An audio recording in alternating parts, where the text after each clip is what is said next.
నవ్వు నేను ఎందుకు మొన్న బిఎస్పీలో ఎందుకు పోటీ చేశానంటే చచ్చిపోయిన తర్వాత నీలి కండవా వేసి నా శవం మీద చక్కగా తీసుకెళ్లి నేతల రమేష్ గారు అందరూ జోహార్ బాలన్న అనుకుంటూ తీసుకెళ్లి సమాజ్ చేస్తారని ఇచ్చేసాను. నేను నాకు ఇంకేమక్కర్లేదు. I was recipient of 3 times president award. 3 సార్లు ఈ దేశంలో 3 సార్లు రాష్ట్రపతి చేతుల మీదుగా అవార్డు తీసుకున్న వాళ్ళని మీ అన్నని.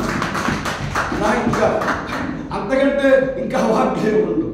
నేను ఒక్కసారి కాదు, I received 3 times from Pranab Mukherjee. 3 సార్లు రాష్ట్రపతి భవనానికి వెళ్ళి దర్బార్ హాల్లో ఆయన చేతుల మీదుగా 3 సార్లు రాష్ట్రపతి అవార్డు తీసుకున్నటువంటి ఏకైక 140 మంది కోట్ల ప్రజల్లో ఒకే ఒక్కడికి 3 సార్లు వెళ్ళి తీసుకున్నాను.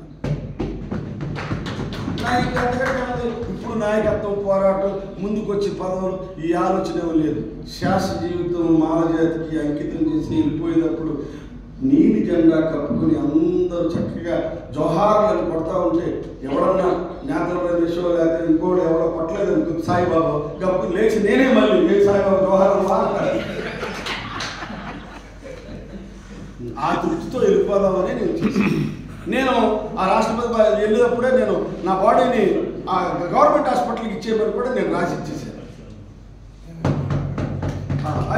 అది ఇంకా దాంట్లో ఇబ్బంది ఏమి లేదు. ఇంట్లో వాడికి మా ఫ్యామిలీ మెంబర్స్కి అందరికీ చెప్పేశాను, పెద్ద ఏమి చేయొద్దు, you submit my body to KGH.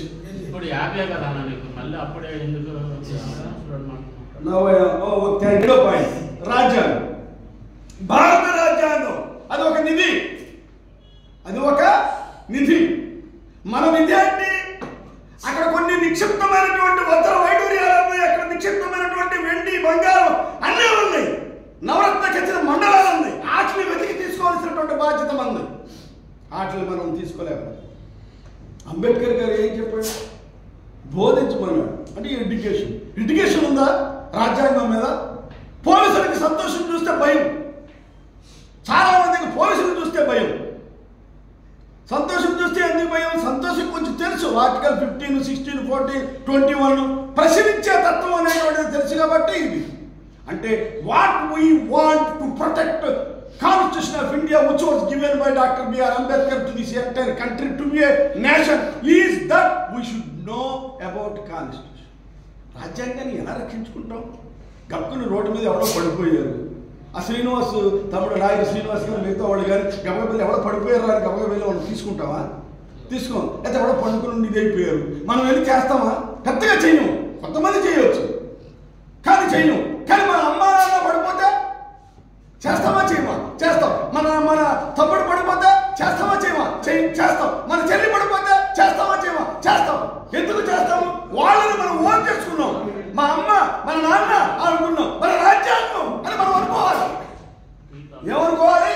మన రాజ్యాంగం, మా రాజ్యాంగం మా కోసం. ఇందాక ఎవరో చెప్పారు నష్టపోయేది SC ST BCలని, ఎవరో ఆనంద ఎవరో చెప్పారు.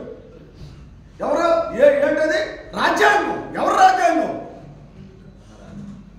భారత రాజ్యాంగ రక్షణ ఎలా జరుగుతుంది? రక్షణ ఎలా జరుగుతుందంటే మనం చదివినప్పుడు తెలుస్తుంది. బైబిల్ ఎందుకు చదువుతారు? బైబిల్ ఎందుకు చదువుతారు? క్రిస్టియన్స్ ఉన్నారు ఇక్కడ? అందరూ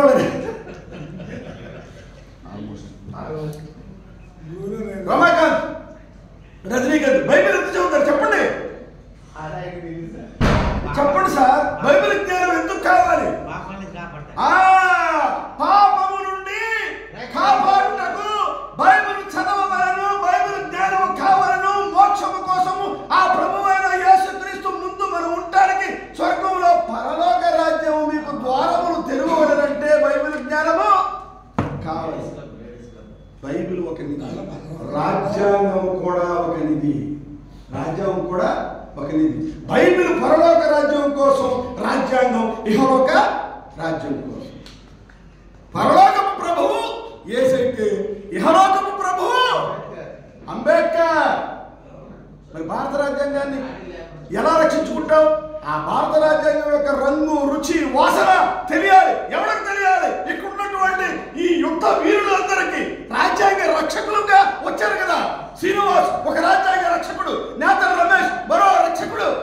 మన తమ్ముడి పేరండి కాంతారావు ఒక రాజ్యాంగ రక్షకుడు, సాయిబాబా ఒక రాజ్యాంగ రక్షకుడు, పెరియార్ గారు ఒక రాజ్యాంగ రక్షకుడు, మురళి నాగరాజు వీళ్ళందరూ రాజ్యాంగ రక్షకులు.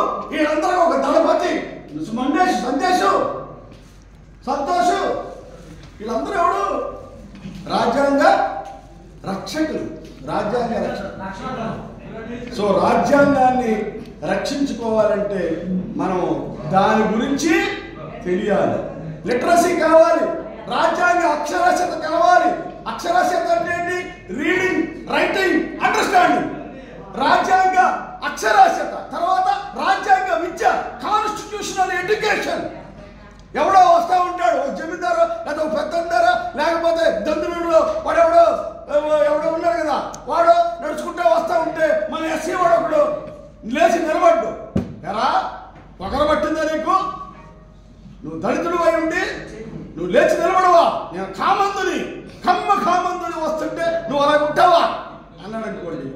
మిగతా వాళ్ళు తెలియనుడు అయితే అలాగే బాబు తప్పు అయిపోయిందయ్యా నీ దండవయ్యా అని. రాజ్యాంగ రక్షకులు అంబేద్కర్ వారసునిగా పుట్టిన అంబేద్కర్ వారసత్వాన్ని పుడిపుచ్చుకున్నటువంటి మాల యుద్ధ వీరుడు, మాల మహావీరుడు, మాల వీరుడు అయినటువంటి సాయిబాబా ఉంటాడు. ఎందుకు పెట్టాలి నీకు? ఆర్టికల్ 14 తెలుసా? Equality before law. ఆర్టికల్ 15 తెలుసా నీకు? ఏం మాట్లాడుతావు? రాజ్యాంగ